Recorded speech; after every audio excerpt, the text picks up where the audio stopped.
The coefficient is a function of the income disparity between the richest and the poorest, but it doesn't provide a complete picture.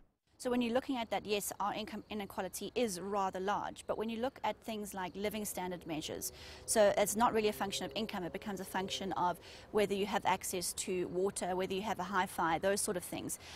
Those discrepancies and those inequalities are definitely shrinking. South Africa does not have the worst Gini coefficient in terms of wealth disparity. In fact, we've got a neighbour called Namibia that has a bigger Gini coefficient than South Africa.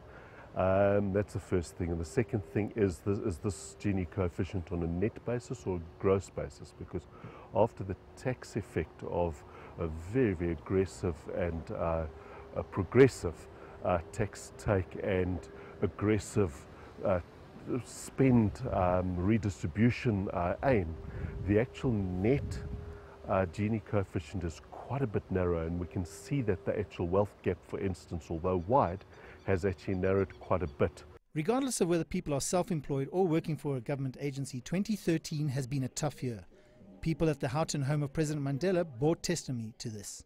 Basically here there's a lot of things to pay, you know, you pay for your bills, rent, electricity, water, and tax, e-toll, the one that is killing everybody now, you know.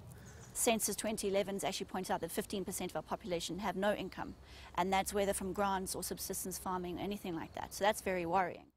There is no question that the income gap between the richest and poorest people in South Africa remains huge, regardless of how you measure it. For it to be changed is going to require a huge jump in economic growth. The problem in South Africa is that we're only expecting between 2 and 3% growth for 2014. I'm Angelo Coppola for CCTV in Johannesburg.